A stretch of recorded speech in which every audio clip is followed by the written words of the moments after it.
जी हां, यह खबर आपको सतर्क और सावधान करने के लिए है। कोरोना को मात देने के लिए देश में कोरोना वैक्सीन के इस्तेमाल को मंजूरी मिल गई है। इसे लेकर लोगों में खुशी का माहौल है, तो वहीं साइबर ठग भी इस मौके का फायदा उठाने की कोशिश में लगे हैं। साइबर अपराधियों के सबसे बड़े गढ़ जामताड़ा से आई यह खबर काफी अहम है, जहां कोरोना वैक्सीन के नाम पर शातिर लोगों को चूना लगाया जा रहा है। कोरोना वैक्सीन की बुकिंग के लिए ये शातिर लोगों को पहले फोन कर झांसे में लेते हैं, फिर एक लिंक भेजते हैं जिस पर क्लिक करते ही मोबाइल फोन हैक हो जाता है, जिसके बाद अपराधी उसे अपने कंट्रोल में लेकर लोगों की गाढ़ी कमाई उड़ा लेते हैं। जामताड़ा एसपी ने लोगों से सतर्कता बरतने की अपील की है। वहीं सदर अस्पताल के एसीएमओ ने भी किसी भी बुकिंग प्रक्रिया से इनकार किया है। साथ ही लोगों से सावधान रहने की अपील भी की गई है। और अभी आप सुन रहे होंगे कि जो नया वैक्सीन, कोरोना का नया वैक्सीन आया है, तो इस वैक्सीन की बुकिंग आप करा लें। बुकिंग कराने के नाम पर कोई लिंक भेज करके और आपको उस लिंक को क्लिक करने के लिए कहता है। ये सारे फर्जी हैं और इसका वास्तविकता से कोई संबंध नहीं है। ये साइबर अपराधी जो है वो तरह तरह के हथकंडे अपना करके और चाहते हैं लोगों को ठगने का प्रयास कर रहे हैं। तो अभी ऑनलाइन ही रजिस्ट्रेशन होता है, लेकिन थ्रू डिपार्टमेंट हो रहा है। आप अपने से नहीं कर सकते हैं। जो उसका पोर्टल दिया हुआ है, उस पोर्टल पर जिस का अभी सभी आदमी का नहीं रजिस्ट्रेशन हो रहा है, फेज वाइज रजिस्ट्रेशन होगा। पहले हेल्थ वर्कर का हुआ है, उसके बाद और जो ज़्यादा रिस्क में है उनका रजिस्ट्रेशन होगा, उसके बाद जनरल लोगों का रजिस्ट्रेशन। कभी जो है कोरोना वैक्सीन के नाम पर, कभी कौन बनेगा करोड़पति के नाम पर, कभी जो है विभिन्न दवा कंपनियों के नाम पर ये लोग जो है अपना मैसेज भेजते हैं। और मैसेज में जहां आप जो है लिंक को जो है शेयर किए, चाहे लिंक को जहां देखे, तो सबका ऐसा आईटी से वो लोग बनाया हुआ रहता है कि उसमें सारा आपका डॉक्यूमेंट जगह चला जाएगा। खास करके अगर आप ऑनलाइन, अगर आप बैंकिंग सेवा से अगर जुड़े हुए हैं, तो उसे लोगों को बहुत ज़्यादा सतर्क रहना।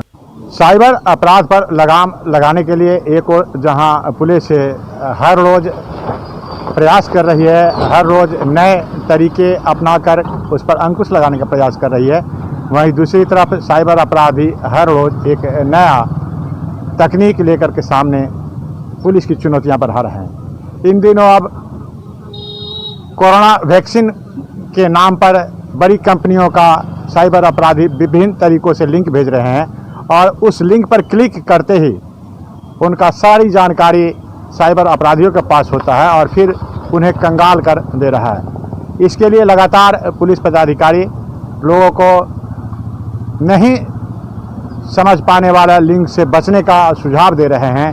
वहीं जामताड़ा साइबर पुलिस अब भी इन नई चुनौतियों से लड़ने के लिए मुस्तैद खड़ी है। जामताड़ा से न्यूज़ 18 के लिए आरपी सिंह।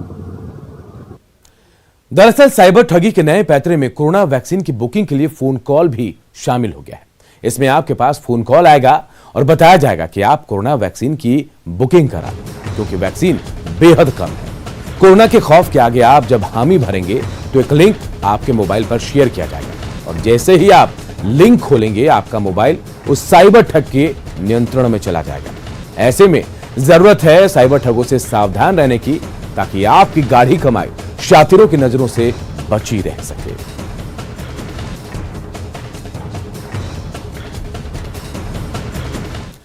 इधर दुमका में पुलिस ने साइबर अपराधियों पर शिकंजा कसा है। मुफस्सिल थाना पुलिस ने 8 साइबर अपराधियों को गिरफ्तार किया है। गिरफ्तार अपराधियों के पास से 1,47,000 नकदी, 29 ATM card, 34 SIM card, 10 mobile और 5 पासबुक समेत कई सामान बरामद किए गए हैं। गिरफ्तार अपराधियों में से 5 अपराधी दुमका और 3 जामताड़ा के रहने वाले हैं। हमें सूचना मिली थी कि साइबर क्रिमिनल्स यहाँ सक्रिय हैं और इसी क्रम में जो है कि साइबर करीब 8 साइबर क्रिमिनल्स को गिरफ्तार किया गया है और जिसके पास से नगद, मोबाइल्स और एटीएम एवं अन्य कागजात भी बरामद हुए हैं। इधर हजारीबाग के टाटी झरिया झरपो गांव में ठगी का अजीबो गरीब मामला सामने आया है।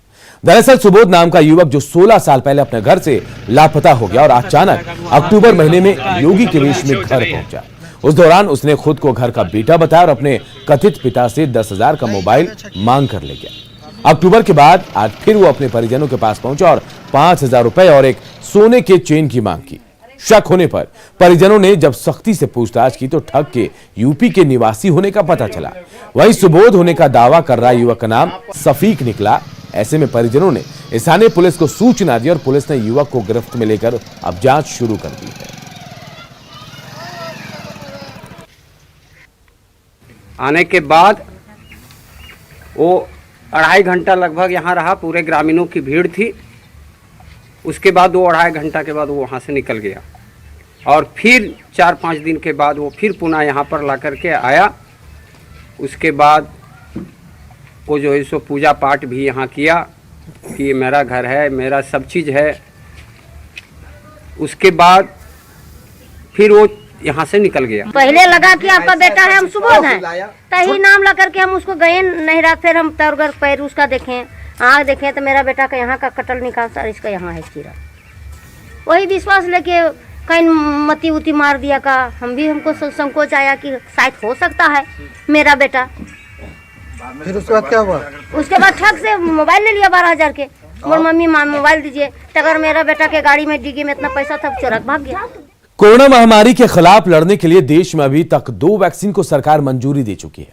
इसी के साथ शनिवार को देश भर में कोरोना वैक्सीनेशन अभियान चलाने का ड्राई रन भी सफलतापूर्वक किया गया। ऐसे में आज डीसीजीआई कोरोना वैक्सीन लगाने को लेकर कोई बड़ा ऐलान कर सकता है। Drugs controller general of India यानी डीसीजीआई अब से थोड़ी देर बाद यानी 11 बजे प्रेस कॉन्फ्रेंस करने जा रहा है। अनुमान जताया जा रहा है कि इसमें वैक्सीनेशन अभियान के बारे में जानकारी दी जा सकती है। और देखिए कोरोना वैक्सीन को लेकर अब तक क्या हुआ ये भी जानते हैं। देश को पहला कोरोना वैक्सीन मिला। भारत बायोटेक की कोवैक्सीन को मंजूरी मिली है। इमरजेंसी इस्तेमाल की मंजूरी मिली है इसे। वैक्सीन के लिए ड्राई रन जो है वो भी सफलतापूर्वक पूरा किया गया है। बिहार के 3 जिलों में कोरोना वैक्सीन को लेकर ड्राई रन सफल रहा। झारखंड के 6 जिलों में ड्राई रन चलाया गया जो सफल रहा। आज वैक्सीन पर बड़े ऐलान का इंतजार किया जा रहा है।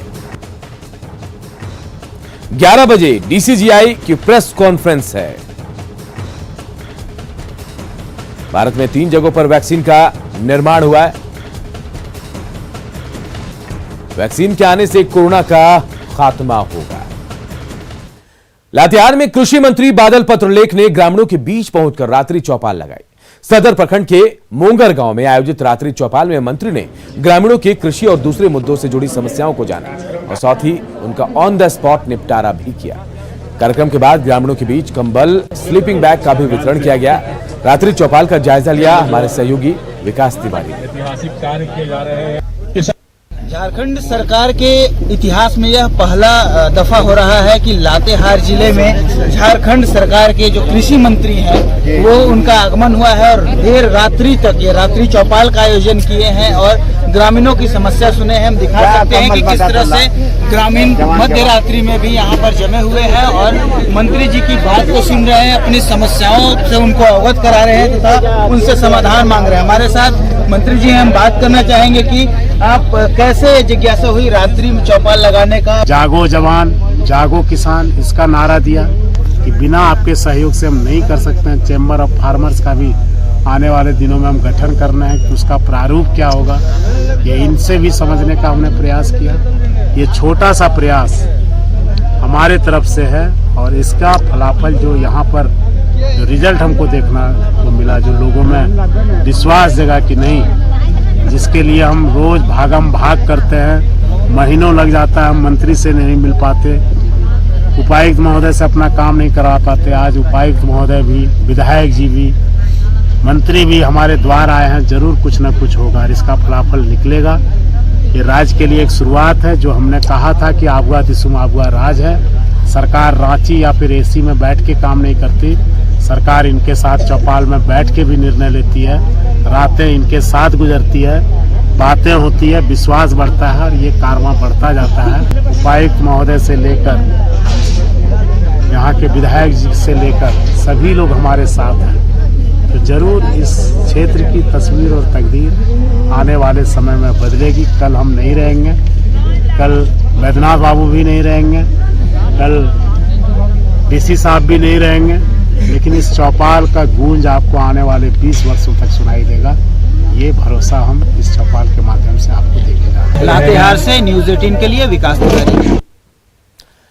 सर्द रातों में जिस पुलिस पर भरोसा कर आप घरों में चैन की नींद सोते हैं, वो आपकी सुरक्षा को लेकर कितनी चौकस और सतर्क है, इसका जायजा लेने के लिए रात का रिपोर्टर की टीम राजधानी रांची के वीवीआईपी इलाके में भी पहुंची, जहां गवर्नर से लेकर सीएम तक के आवास है।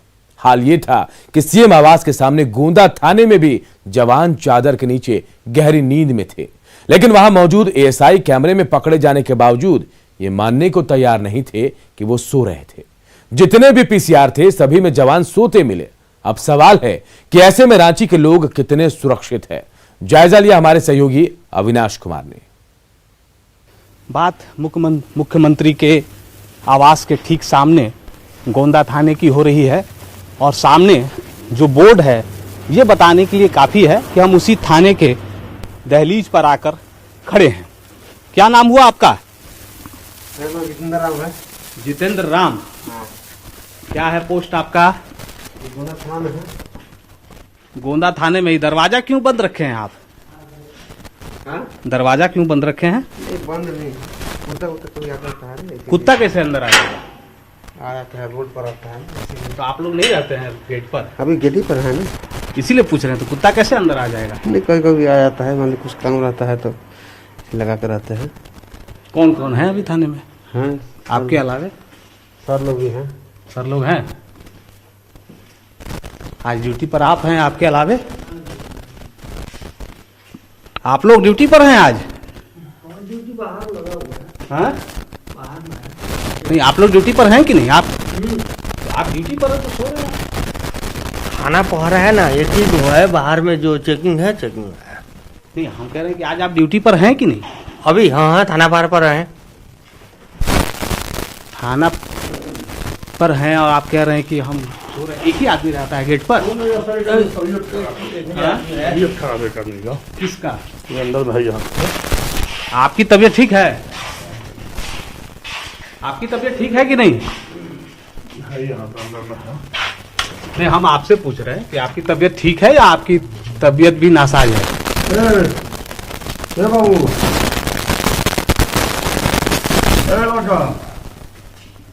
कितने बल हैं अभी? छोड़िए उनको, तबीयत जब खराब है तो कितने बल हैं अभी ड्यूटी पर? 2 आदमी हैं। आप जी, क्या नाम हुआ आपका? एक ओझा। अरुण कुमार ओझा जी। और आपका क्या नाम है? जितेंद्र राम। जितेंद्र जी। यही 2 लोग हैं अभी? और ये एक आदमी बीमार है। जी, तबीयत आप लोग थाने के बाहर नहीं बैठते? नहीं, अभी जस्ट अभी आए हैं, मात्र 2। हम तो 10 मिनट से बाहर खड़े हैं। नहीं, 10 मिनट, मात्र 5 मिनट हुआ होगा। हम 10 मिनट से खड़े हैं। पूछिए। जस्ट हम आ ही रहे हैं, तो जो जस्ट अभी आ ही रहे हैं, तो 10 मिनट तो हुआ नहीं। हमको लगता है 5 मिनट भी नहीं हुआ, तुरंत तक किए हैं। अरुण जी, ये बताइए सामने में किसका आवास है? सीएम साहब का है। सीएम साहब के आवास के सामने वाले थाने में अगर लोग सो जाएंगे, आप लोग सो जाइएगा, तो पूरे झारखंड की रखवाली कौन करेगा? सोए नहीं है हम लोग, जगे हुए हैं। तो जगे हुए हैं, सोए नहीं है। तो मच्छरदानी के अंदर कौन था? नहीं, मच्छरदानी का तो वो थाना पहरा है। आप भी थे? आपको? जी नहीं, हम मच्छरदानी कहाँ लगा हुआ है मेरे बगल गेट में पर? आप थे? जी, हम तो इधर साइड में है ना।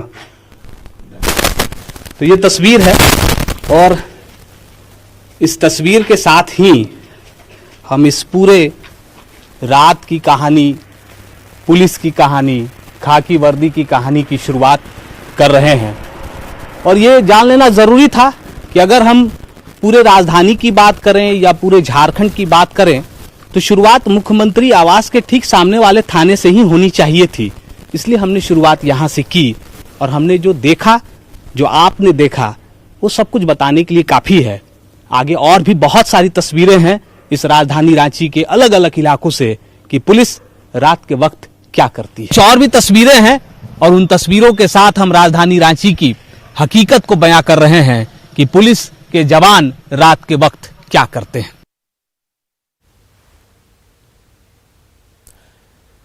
कोविड-19 महामारी ने परस्पर निर्भरता की भावना को सुदृढ़ किया है, जिससे कि पूरा देश इस विपत्ति का एकजुट होकर मुकाबला कर सके। वैक्सीनेशन का ऐलान के बाद जरूरत होगी हम सभी अपना सर्वश्रेष्ठ योगदान दें, जिससे हम एक साथ वायरस को हराने की तरफ कदम बढ़ा सके। और नेटवर्क 18 इस मुहिम में हर कदम पर आपके साथ होगा। जब तक सभी सुरक्षित नहीं होते तब तक कोई सुरक्षित नहीं होगा।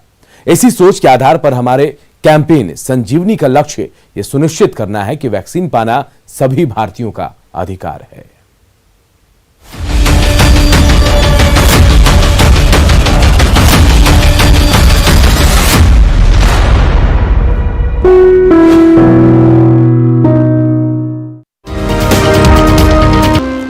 आदिवासियों के सबसे बड़े नेता जयपाल सिंह मुंडा की आज जयंती है।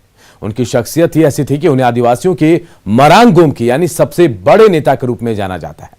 ओलंपिक हॉकी खिलाड़ी, शिक्षक, जननेता, कुशल वक्ता, लोकप्रिय संगठनकर्ता के रूप में उनकी खास पहचान रही है। आदिवासियों को उनका राजनीतिक अधिकार दिलाने के लिए उनके प्रयास काफी सराहनीय रहे और अलग झारखंड राज्य की मांग को उन्होंने ही राजनीति में स्थापित किया। संविधान की 5वीं और 6ठी अनुसूची के साथ ट्राइबल एडवाइजरी काउंसिल और आदिवासी मंत्रालय भी जयपाल सिंह मुंडा की ही देन है।